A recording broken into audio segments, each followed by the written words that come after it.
ನಮಸ್ತೆ Karnataka digital news Kannada YouTube ಚಾನಲ್ಗೆ ಸ್ವಾಗತ ಸುಸ್ವಾಗತ। 2025-26ಕ್ಕೆ ಮೂರನೇ ಮಹಾಯುದ್ಧ ನಡೆಯೋದು ಶತಸಿದ್ಧ।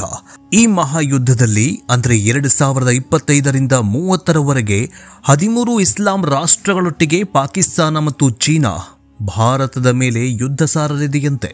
ಶಿವನ ಮೇಲೆ ಆಣೆ ಮಾಡ್ತೇನೆ ಸತ್ಯವಾಗಲಿದೆ ಈ ಭವಿಷ್ಯವಾಣಿ।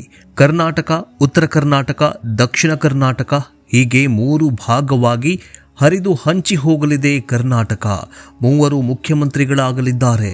ಇದು 2025ರಿಂದ 2032ರವರೆಗೆ ನಡೆಯಲಿದೆ ಅಂತ ಭವಿಷ್ಯವಾಣಿಯನ್ನ ನುಡಿದಿದ್ದಾರೆ। 1.5 ವರ್ಷದಲ್ಲಿ ನರೇಂದ್ರ ಮೋದಿಗೆ ವೈರಾಗ್ಯ, ಮುಂದಿನ ಪ್ರಧಾನಿ ಬಗ್ಗೆ ಬ್ರಹ್ಮಾಂಡ ಗುರುಜಿ ಹೇಳಿದ್ದೇನು ಗೊತ್ತಾ?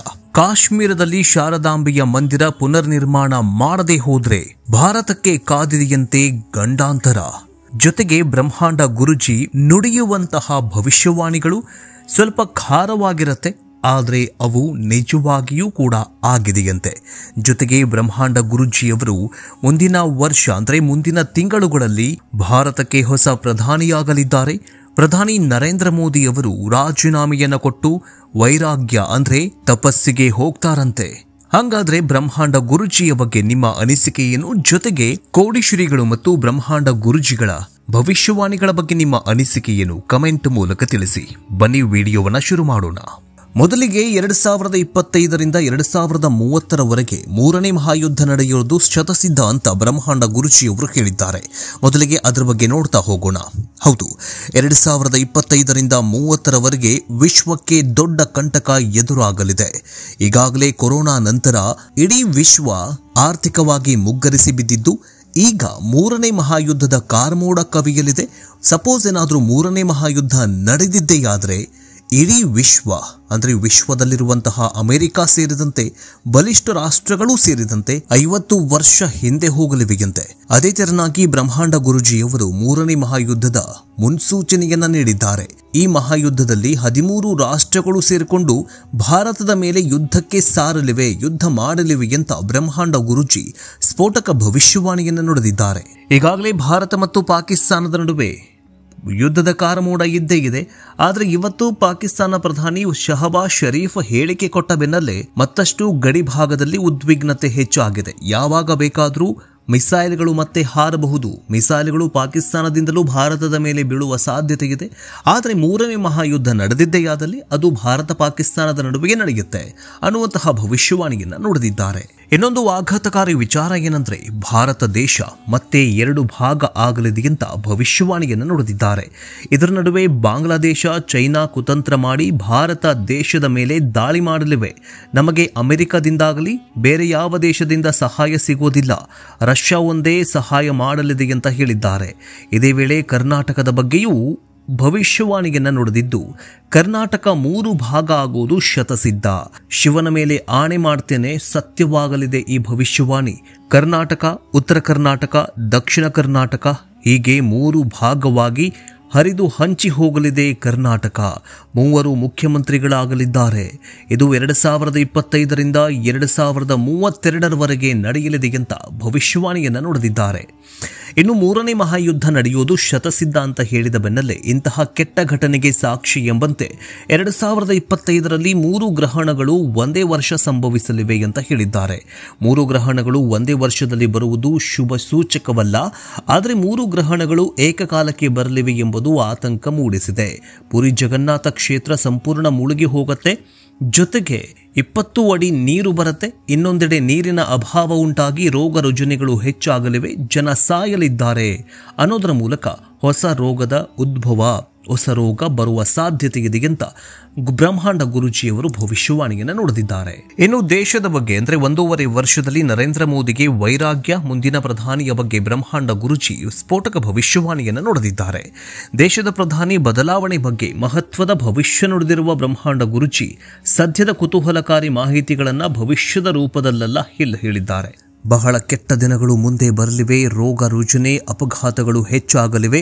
5 ವರ್ಷದ ಹಿಂದೆ ಇದೇ ಸಮಯದಲ್ಲಿ ಕೊರೋನಾ ಬಂದಿತ್ತು ಅಂತಲೂ ಕೂಡ ನೆನಪು ಮಾಡಿಕೊಂಡಿದ್ದಾರೆ. ಇನ್ನು ಪ್ರಧಾನಿ ನರೇಂದ್ರ ಮೋದಿ ಇತ್ತೀಚೆಗೆ RSS ಕಚೇರಿಗೆ ಭೇಟಿ ನೀಡಿದ್ದು ವಯಸ್ಸಿನ ಕಾರಣದಿಂದ ಅವರು ರಾಜೀನಾಮೆ ಕುರಿತು ಚರ್ಚೆಗಳಾಗ್ತಾ ಇರುವ ಬೆನ್ನಲ್ಲೇ ಇದೀಗ ಸ್ಫೋಟಕ ಭವಿಷ್ಯವಾಣಿಯೊಂದು ಬ್ರಹ್ಮಾಂಡ ಗುರೂಜಿ ನುಡಿದಿದ್ದಾರೆ. ಮುಂದಿನ 1.5 ವರ್ಷದಲ್ಲಿ ಪ್ರಧಾನಿ ನರೇಂದ್ರ ಮೋದಿ ರಾಜೀನಾಮೆ ಕೊಡುತ್ತಾರೆ, ಹುದ್ದೆ ಬಿಟ್ಟು ಹೋಗ್ತಾರೆ. ವೈರಾಗ್ಯ ಬಂದ ಮೇಲೆ ಏನೂ ಮಾಡಲು ಸಾಧ್ಯವಿಲ್ಲ. ದೇಶವನ್ನ ನಂತರ ಆಳುವವರು ಸನ್ಯಾಸಿ ಅನ್ನುವಂತಹ ಭವಿಷ್ಯವಾಣಿಯನ್ನು ನುಡಿದಿದ್ದಾರೆ.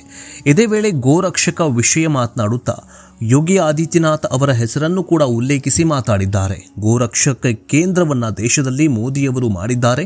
ಯೋಗಿ ಆದಿತ್ಯನಾಥ್ ಮುಂದಿನ ದಿನಗಳಲ್ಲಿ ಎಲ್ಲಾ ಧರ್ಮದವರನ್ನ ನಡೆಸ್ತಾರೆ ಎನ್ನುವಂತಹ ಸುಳಿವನ್ನ ಕೊಟ್ಟಿದ್ದಾರೆ. ಪ್ರಧಾನಿ ನರೇಂದ್ರ ಮೋದಿಯವರು ರಾಜೀನಾಮೆ ಕೊಟ್ಟ ಬಳಿಕ ಮುಂದಿನ PM ಯಾರಾಗ್ತಾರೆ? ನಿಮಗೇನು ಅನಿಸಬಹುದು? ಮುಂದಿನ PM ರಾಹುಲ್ ಗಾಂಧಿ ಆಗ್ತಾರಾ ಅಥವಾ ಯೋಗಿ ಆದಿತ್ಯನಾಥ್ ಆಗ್ತಾರಾ? ಯಾಕಂತಂದ್ರೆ ಕೋಡಿ ಶ್ರೀಗಳಾಗಿರಬಹುದು, ವೀರಬ್ರಹ್ಮೇಂದ್ರ ಸ್ವಾಮೀಜಿಗಳಾಗಿರಬಹುದು, ಇದೇ ಬ್ರಹ್ಮಾಂಡ ಗುರುಜಿಗಳಾಗಿರಬಹುದು, ಒಬ್ಬ ಸನ್ಯಾಸಿ ಅಂದ್ರೆ ಮದುವೆಯಾಗದ ವ್ಯಕ್ತಿ ದೇಶವನ್ನ ಆಳುತ್ತಾನೆ ಅಂತ ಹೇಳಲಾಗಿದೆ. ಇಲ್ಲಿ ಯೋಗಿ ಆದಿತ್ಯನಾಥ್ ಅವರಿಗೂ ಮದುವೆಯಾಗಿಲ್ಲ, ರಾಹುಲ್ ಗಾಂಧಿ ಅವರಿಗೂ ಮದುವೆಯಾಗಿಲ್ಲ. ಹಾಗಾದ್ರೆ ರಾಹುಲ್ ಗಾಂಧಿ ಆಗ್ತಾರಾ? ಯೋಗಿ ಆದಿತ್ಯನಾಥ್ ಮುಂದಿನ ಪ್ರಧಾನಿ ಆಗ್ತಾರಾ? ಕಮೆಂಟ್ ಮೂಲಕ ತಿಳಿಸಿ. ಇನ್ನು ಈ ವರ್ಷದಲ್ಲಿ ಮುಂದೆ ಜನರು ಹೆಚ್ಚು ಅನಾರೋಗ್ಯಕ್ಕೆ ತುತ್ತಾಗುವ ಬಗ್ಗೆಯೂ ಕೂಡ ಭವಿಷ್ಯವಾಣಿಯಲ್ಲಿ ನುಡಿದಿದ್ದಾರೆ. ಈ ವರ್ಷ ಗುರುಮನೆಗೆ ಶನಿ ಪ್ರವೇಶ ಆಗಿದೆ. 5 ವರ್ಷದ ಹಿಂದೆ ಕೊರೋನಾ ಬಂದಿತ್ತು. ಈಗ ಬಿಸಿಲು ತಾಪದಿಂದ ಚರ್ಮ ವ್ಯಾಧಿಗಳಿಂದ ರೋಗ ರುಜಿನಗಳು ಹೆಚ್ಚಾಗುತ್ತೆ. ಹೊರಗಡೆ ಊಟ ಸೇಫ್ ಅಲ್ಲ. ಬೀದಿ ಬದಿಯ ಹೋಟೆಲ್ಗಳಲ್ಲಿ ಯಾವ ನೀರು ಬಳಸ್ತಾರೆ ಗೊತ್ತಿಲ್ಲ. 4 ಗ್ರಹಗಳು 3 ತಿಂಗಳಲ್ಲಿ ಬದಲಾಗಿರೋದ್ರಿಂದ ಎಚ್ಚರಿಕೆಯಿಂದ ಇರಬೇಕು. ಮಕ್ಕಳ ಬಗ್ಗೆಯೂ ಕೂಡ ಎಚ್ಚರಿಕೆ ವಹಿಸಬೇಕು ಅಂತ ಹೇಳಿದ್ದಾರೆ. ಇನ್ನು ಈ ಕಾಲಗಳಲ್ಲಿ ಮಾಧ್ಯಮಗಳಿಗೆ ಕೆಲಸ ಜಾಸ್ತಿ. ಸಿನಿಮಾ ರಾಜಕಾರಣಿಗಳಿಗೆ ಗುಟ್ಟು ರಹಸ್ಯ ಆಗತ್ತೆ. ಅಂದ್ರೆ ಈ ಕಾಲದಲ್ಲಿ ಇನ್ನು ಮುಂದೆ ಬಹಳ ಸುದ್ದಿಗಳು ಮಾಧ್ಯಮಗಳಿಗೆ ಸಿಗಲಿವೆ. ಯಾರ್ಯಾರು 2-3 ಮದುವೆ ಆಗ್ತಾರೆ, ಎಲ್ಲ ರಾಜಕಾರಣಿಗಳ ವಿಷಯ ಬಹಿರಂಗವಾಗತ್ತೆ. ದೊಡ್ಡ ಸಚಿವರಿಂದ ಹಿಡಿದು ಸಿನಿಮಾ ನಟರವರೆಗೆ ವಿಷಯಗಳು ಬೀದಿಗೆ ಬರುತ್ತೆ. ಲಾಯರ್ಗಳ ಕೆಲಸವೂ ಕೂಡ ಹೆಚ್ಚಾಗಲಿದೆ. ಪೊಲೀಸ್ ಸಿಬ್ಬಂದಿ ರಕ್ತಪಾತ ಆಗದಂತೆ ತಡೆಬೇಕಿದೆ ಅಂತ ಹೇಳಿದ್ದಾರೆ. ಕುಜನ ಮನೆಯಲ್ಲಿ ರಾಹು ಇದ್ದಾಗ ಎಲ್ಲರ ಕೋಪ ಹೆಚ್ಚಾಗತ್ತೆ ಅನ್ನೋದರ ಮೂಲಕ ಭವಿಷ್ಯವಾಣಿಯನ್ನು ನುಡಿದಿದ್ದಾರೆ. ಇನ್ನು 3ನೇ ಸೆಗ್ಮೆಂಟ್ ಅಲ್ಲಿ ಕಾಶ್ಮೀರದಲ್ಲಿ ಶಾರದಾಂಬೆಯ ಮಂದಿರ ಪುನರ್ ನಿರ್ಮಾಣದ ಬಳಿಕ ನಡೆದ ಘಟನೆಗಳಿಗೆ ಪ್ರಕೃತಿಗೆ ಉತ್ತರಿಸಲಿದೆ ಅನ್ನುವಂತಹ ಭವಿಷ್ಯವಾಣಿಯನ್ನ ಬ್ರಹ್ಮಾಂಡ ಗುರೂಜಿಯವರು ಹೇಳಿದ್ದಾರೆ. ದೇಶದ್ರೋಹಿಗಳಿಗೆ ಶಾರದಾಂಬೆ ಉಗ್ರ ರೂಪ ತಾಳಿ ಪಾಠ ಕಲಿಸಿದ್ದಾಳೆ. ಈ ಘಟನೆಗಳು 3ನೇ ಮಹಾಯುದ್ಧಕ್ಕಿಂತಲೂ ಭೀಕರವಾಗಿರತ್ತೆ ಅಂತ ಭವಿಷ್ಯವಾಣಿಯನ್ನು ನುಡಿದಿದ್ದಾರೆ.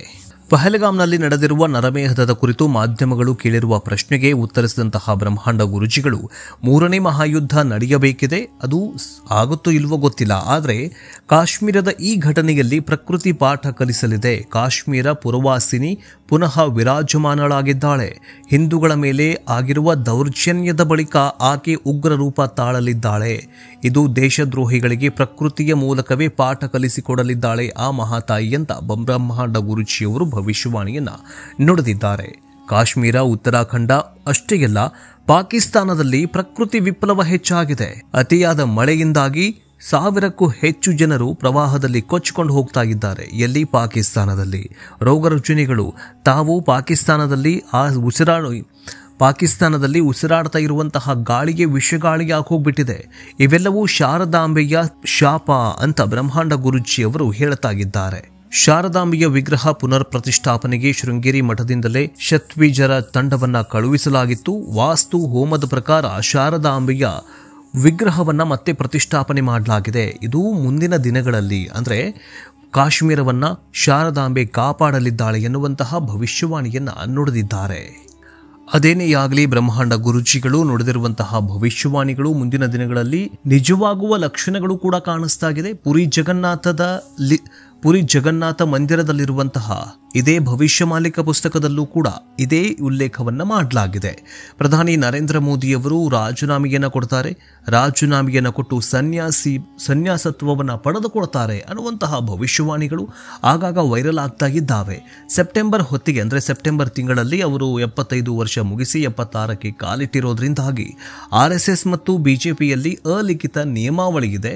75 ವರ್ಷ ತುಂಬಿ 76 ವರ್ಷಕ್ಕೆ ಯಾರೆಲ್ಲ ಕಾಲಿಡ್ತಾರೋ ಅವರೆಲ್ಲರೂ ಕೂಡ ವೈರಾಗ್ಯವನ್ನ ತಾಳಬೇಕು. ಅಂದರೆ ಅವರು ತಮ್ಮ ಹುದ್ದೆಗಳಿಗೆ ರಾಜೀನಾಮೆಯನ್ನು ಕೊಟ್ಟು ಪಕ್ಷದ ಹಿಂಬದಿಯಿಂದ ಅಂದರೆ ಪಕ್ಷದ ಕಾರ್ಯಕರ್ತನಾಗಿ ಸಾಮಾನ್ಯ ಕಾರ್ಯಕರ್ತನಾಗಿ ಕೆಲಸ ಮಾಡಬೇಕು ಅನ್ನುವಂತಹ ಭವಿಷ್ಯವಾಣಿಯನ್ನು ನುಡಿದಿದ್ದಾರೆ ಅನ್ನುವಂತಹ ಒಂದು ನಿಯಮ ಇದೆ. ಆ ನಿಯಮದ ಪ್ರಕಾರ ಈಗ 76 ವರ್ಷ ತುಂಬಿದೆ. RSS ಮತ್ತು BJP ಪ್ರಧಾನಿ ನರೇಂದ್ರ ಮೋದಿಯವರನ್ನ ಇಳಿಸಿದ ನಂತರ ಯಾರು ಪ್ರಧಾನಿಗಳಾಗ್ತಾರೆ, ಐದರ್ ಯೋಗಿ ಆದಿತ್ಯನಾಥ್ ಅವರು ಆಗ್ತಾರ ಅಥವಾ ಅಮಿತ್ ಶಾ ಆಗ್ತಾರ, ಅದನ್ನೋದು ಕೂಡ ಕಾದು ನೋಡಬೇಕಾಗಿದೆ. ಆದರೆ 2029 ಆದರೆ ಮುಂದಿನ ಲೋಕಸಭೆ ಚುನಾವಣೆಯಲ್ಲಿ ಟಫ್ ಫೈಟ್ ಶುರುವಾಗಲಿದೆ. ಕಾರಣ ಮೋದಿ ಮತ್ತು ಮೋದಿಯ ವರ್ಚಸ್ಸು ಇತ್ತೀಚೆಗೆ ಕಮ್ಮಿ ಆಗ್ತಾ ಇದೆ. BJP ಜನಪ್ರಿಯತೆ ಕುಗ್ಗುತ್ತಾ ಇದೆ. ಕಾಂಗ್ರೆಸ್ ಅದರಲ್ಲೂ ರಾಹುಲ್ ಗಾಂಧಿಯವರ ಒಂದು ಜನಪ್ರಿಯತೆ ಹೆಚ್ಚಾಗ್ತಾ ಇದೆ, ಗೊತ್ತಾಗಲಿಲ್ಲ, ಫೇಮಸ್ ಆಗ್ತಾ ಇದ್ದಾರೆ. ಮುಂದಿನ ದಿನಗಳಲ್ಲಿ ಇದೇ ಯೋಗಿ ಆದಿತ್ಯನಾಥ್ ಅಂದರೆ ಇವರೇ ಏನು ಭವಿಷ್ಯವಾಣಿಗಳನ್ನು ನುಡಿದಿದ್ದಾರಲ್ಲ, ಭವಿಷ್ಯವಾಣಿಗಳಲ್ಲಿ ಏನು ಬರೆದಿದ್ದಾರೆ ಅಂತಂದರೆ ಮುಂದಿನ ಪ್ರಧಾನಿ ಯಾರಾಗ್ತಾರಲ್ಲ ಅವರು ಸನ್ಯಾಸಿ ಆಗಿರ್ತಾರೆ, ಮದುವೆ ಆಗಿರೋದಿಲ್ಲ, ಮಕ್ಕಳಾಗಿರೋದಿಲ್ಲ, ಕುಟುಂಬವನ್ನು ಬಿಟ್ಟಿರೋರಾಗಿರ್ತಾರೆ ಅಂತ ಭವಿಷ್ಯವಾಣಿಯಲ್ಲಿ ಹೇಳಲಾಗಿದೆ. ಇಲ್ಲಿ ನಮ್ಮ ಕಣ್ಣ ಮುಂದೆ ಬರ್ತಾರೆ. ಒಬ್ಬರು ಯೋಗಿ ಆದಿತ್ಯನಾಥ್ ಅವರು ಬರ್ತಾರೆ, ಇನ್ನೊಬ್ಬರು ರಾಹುಲ್ ಗಾಂಧಿ ಬರ್ತಾರೆ. ರಾಹುಲ್ ಗಾಂಧಿ ಮುಂದಿನ ಪ್ರಧಾನಿ ಆಗ್ತಾರ, ಕಾರಣ ಅವ್ರಿಗೂ ಮದುವೆ ಆಗಿಲ್ಲ, ಮಕ್ಕಳಾಗಿಲ್ಲ, ಕುಟುಂಬನೂ ಇಲ್ಲ. ಯೋಗಿ ಆದಿತ್ಯನಾಥ್ ಅವರು ಆಗ್ತಾರ, ಅವರೂ ಅಷ್ಟೇ, ಅವ್ರಿಗೂ ಮದುವೆ ಆಗಿಲ್ಲ, ಕುಟುಂಬ ತ್ಯಜಿಸಿದ್ದಾರೆ, ಜೊತೆಗೆ ಅವರು ಸ್ವಾಮೀಜಿಗಳು. ಮುಂದಿನ ದಿನಗಳಲ್ಲಿ ಈ ಭವಿಷ್ಯವಾಣಿ ಎಷ್ಟರ ಮಟ್ಟಿಗೆ ನಿಜವಾಗಿದ್ದೇ ಆದಲ್ಲಿ ಯಾರು ಪ್ರಧಾನಿಗಳಾಗ್ತಾರೆ ಕಾದು ನೋಡಬೇಕಾಗಿದೆ. ಮುಂಬರೋ ದಿನಗಳು ಅಂದರೆ ಸೆಪ್ಟೆಂಬರ್, ಅಕ್ಟೋಬರ್, ನವೆಂಬರ್, ಡಿಸೆಂಬರ್ ಇನ್ನೇನು 4-5 ತಿಂಗಳು ಮಾತ್ರ ಇರೋದ್ರಿಂದಾಗಿ ಈ 4-5 ತಿಂಗಳಲ್ಲಿ ಅತಿ ಹೆಚ್ಚಿನ ಗಂಡಾಂತರಗಳು, ಅತಿ ಹೆಚ್ಚಿನ ವಿಪ್ಲವಗಳು ಸಂಭವಿಸುವ ಸಾಧ್ಯತೆ ಇದೆ.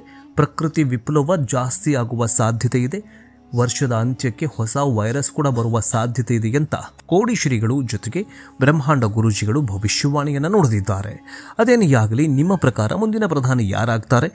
ಪ್ರಧಾನಿ ನರೇಂದ್ರ ಮೋದಿಯವರು ರಾಜೀನಾಮೆ ಕೊಡಬೇಕಾ, ಕೊಡಬಾರದಾ? ಕಮೆಂಟ್ ಮೂಲಕ ತಿಳಿಸಿ. ಮುಂದಿನ ಎಪಿಸೋಡ್ನೊಂದಿಗೆ ಮುಂದಿನ ಅಪ್ಡೇಟ್ನೊಂದಿಗೆ ಬೇಗ ವಾಪಸ್ ಬರ್ತೀವಿ. ನೋಡ್ತಾ ಇರಿ ಡಿಜಿಟಲ್ ನ್ಯೂಸ್ ಕನ್ನಡ.